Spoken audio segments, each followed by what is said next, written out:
will encourage you to get more education. Like we on YouTube, we on TikTok, and when I'm saying we, I'm just saying collectively, everybody on there, you looking at the style and the finished look. Like even my nephew to my auntie, I like the white line. The white chalk line is supposed to come from a clean head of hair and scalp. It's not supposed to be drawn on like a dead body. And a lot of times, when things that become trending was accidental. That was an accident and somebody liked it. Now it's a thing. The white line comes from clean hair and scalp. It don't come from the white line literally being drawn on with a pencil. But it's a thing. So when you really know what you know, then you can tell the client, no matter the age, that's a thing. But I got you. Your cut still gonna be crispy. I ain't pushing back. And they will appreciate that. If they still want the white line, get the brown. Get the brown pencil, first of all, or the one to match the tone. And then it's gonna look good when you hit it. Cause then when I see that white line, I'm like, did they clean it off with antiseptic? Cause we still talking about sanitation. Cause if I see the line, cause say if the line was there to help you pre-map out, if it's still there, did you clean them off? You see what I'm saying? Yeah. When you really know what you know, then you like, we can't follow that. So that means you gotta be confident with your client and say, no, we're not doing that in here. Cause why the line's still there? So you tell me they done cut the head, done cut it right, and then drew a line after? Like we on Sesame Street? You know what I'm saying? Like how the line's still there if we done went behind it with the antiseptic, with the aftershave, with the alcohol, with the witch hazel. How is that line still there? That's what I'm thinking about as an educator, as a stylist myself, right? Were y'all already thinking that? Yeah, no. Not really, ain't it? Yeah. But you see what I'm saying? Yeah. But it's trending, which everything that happened in 2020 when it came to the COVID, those was already Barber rules. It was nothing new about COVID that should have shocked any of us professionally. That was already standing procedure. It just lets us know how nasty people is. Period. And that is why it's our responsibility to make sure we up on ourselves. And just like Coach Dad was saying, the barbershop, man, we break so many rules once we get in here. It's crazy. But you gotta know the rules. You gotta know the law. And you gotta know how to obey it. Because if not, then you're gonna be getting fined. Then that's money coming out your pockets, coming out your income. If you're a shop owner, salon owner, suite owner, or what have you, and you're in there with others, whoever the owner take the hit to can take that fine too. So now you causing unnecessary problems because you ain't obeying the rules. So that's something that's very vital, especially as fresh beginners. You want to keep that in the core of your values, just safety and sanitation. That is something, even as a school owner, people compliment the school all the time. I be like, it really need to be more cleaner. You know, it's really not where it need to be, because guess what? Dust is always flying in the air, and when the dust settles, then guess what? That area needs to be disinfected. It's like we're constantly cleaning and disinfecting, and that's the main thing we get away from, because everybody just want to look the part. And you know, that go even with makeup.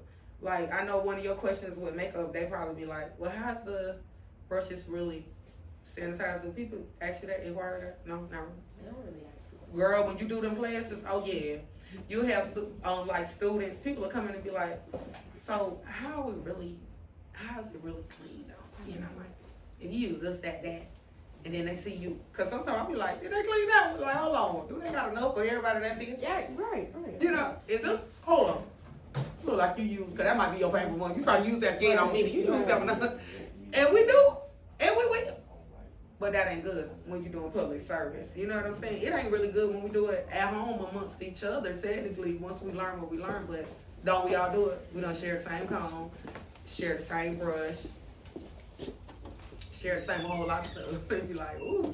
How you feel about the black spray? The black spray? Fibers and stuff?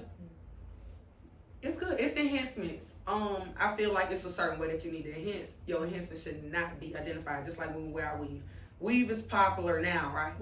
But a good weave, it look like real hair. And real hair, when it's done right, it look like weave. It should be one of those things.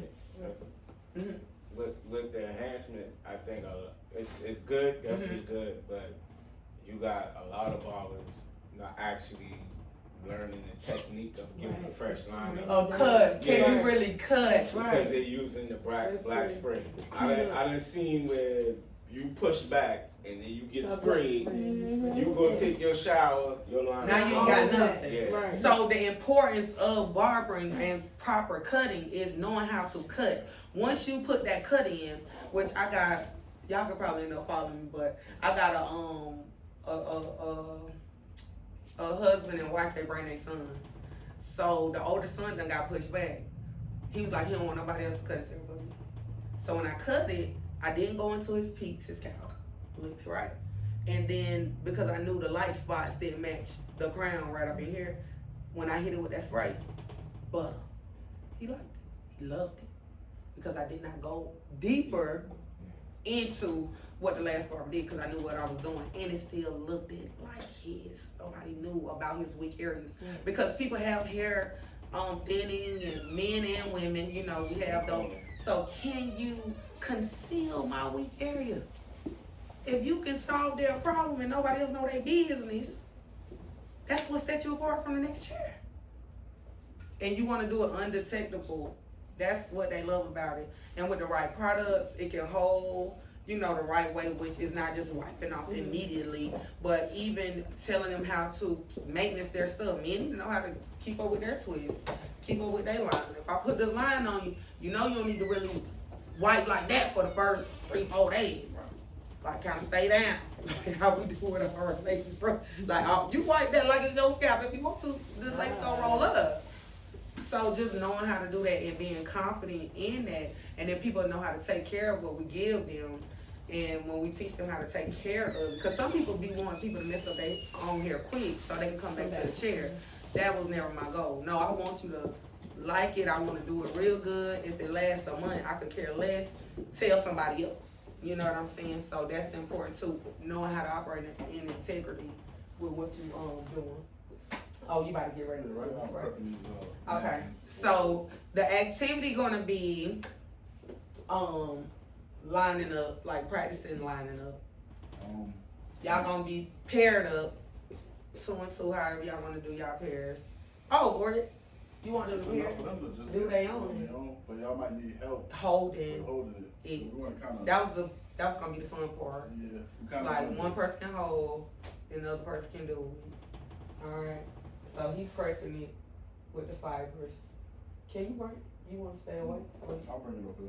Let's see if we Bring it. get it, and then kind of mess with it. But, So I kind of wanted to recreate the experience of having somebody sit in the chair that may or may not be holding still as well. That's why we wanted somebody to hold it, yes. you know, but hold it with one hand, not 2 hands. So, go to fast. These are, Let me get y'all some gloves, but I might not want this stuff all over. Y'all can name them if y'all want to too. I can put a name on it or something. what, the people name? My Oh, name- y'all mannequin name? Yeah, might get another box of gloves. What are your? Just gloves with it. Get some more. Gotcha. Do you Are ever y'all, use- oh, I'm sorry. Go ahead. I was about to say, if anybody ever used a pair of liners before? Anybody? The trim did. Yeah, okay, well, you did say you got some experience. On the slap. Now, even before you put on gloves, first thing you want to do is sanitize. I'm just gonna practice that right here. I got a little bit of hand sanitizer. You gotta be crazy with this in the actual client. Go crazy. Go crazy. Are y'all enjoying the class so far? Yes, ma'am. Alright.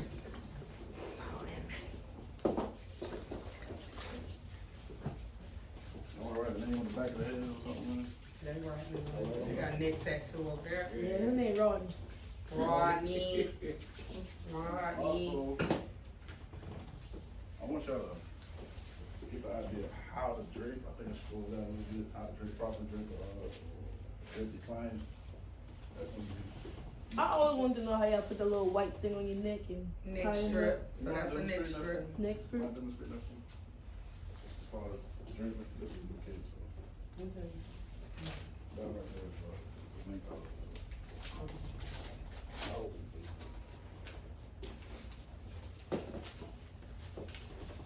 So the little white thing, the little thin piece of paper, you guys, is a neck strip. And this is a part of client protection. That is why you're putting the strip on.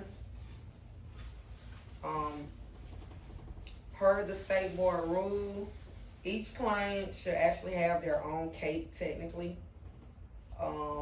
Disposable capes are also recommended.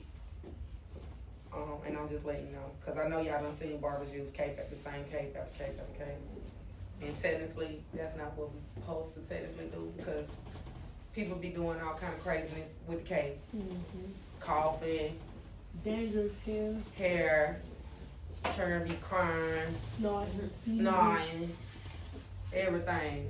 And some people are too timid to even tell the barber or stylist, like, you're not gonna switch that cape. Nobody shouldn't even have to tell us to do that. Cause, you just seen it. I seen you seen it. You know what I'm saying? But that's the thing, and that is why per state board, everybody should have their own cape. So if you gotta have 20 capes because you want to do 20 heads per day, then guess what? Then you need to have 20 capes, and you will do the laundry per those capes. Okay. All right. So this is this a multi-purpose cape or just a styling cutting cape? Styling cutting. All right. So a styling cape is normally nylon, like breathable. No, vinyl. No, vinyl is the shampoo cape. My bad. Nylon. That's more Right. like shampoo. All right. So the material is breathable on a styling and cutting cape, meaning you're not gonna sweat. The client is not gonna sweat in this cape when they're getting a cut. Shampoo cape got different material, meaning it's gonna protect their clothes from getting wet. Right? Alright, so we're draped. I normally fold down. Some people don't. But this is basically proper draping. Mannequins or little dome heads, their neck is smaller than a human's normally. And you gotta figure out kinda how to play around with it. To give some hold if this wouldn't fit on here. That's all we're supposed to do, this drape, right? Yeah, just show 'em how to do it. Alright. Y'all got any questions about that? Y'all can practice if you want. Draping. There is a wrong way to drape. There is a wrong way to drape. What's the wrong way? Tying a knot and leaving the neck exposed to the actual cape that you might be reusing. That's why I don't do tie or not. Yeah. A lot of people do it, but it's like the cape could touch the skin. The whole purpose is to properly drape and protect the skin. So, And what I really wanted to go over as far as using the tools is different techniques you can use to properly hold the clippers. Cause like y'all, some of y'all say y'all haven't used the trimmer before, so it's different. I don't want to call them hacks, but different things you can do in order to. That's another case. Yeah, same style. You open it like. And there's one more mannequin. I got 1, 2. one more. It's gonna be 3. Oh, for real? I'll do an extra one. Yeah, you wanna join in? I don't know if you wanna with the suit on now. All white. Real heavenly. Singing on the heavenly choir. This one got names on it. Alright. If y'all want a beard, we can put a beard on them too now. I at least want to start with this, just the shape up in the front. That's probably the most important shape up that the person looking at. Not too many people actually look at the back of the head, but as long as the front's straight, they ain't worried about the back. Not saying you mess it up, but if you got the front straight, you got confidence that you got the back straight. Correct. Right. And this one I have a little bit more. Not some people head go all the way down before they. I'm gonna give them that little look. I gotta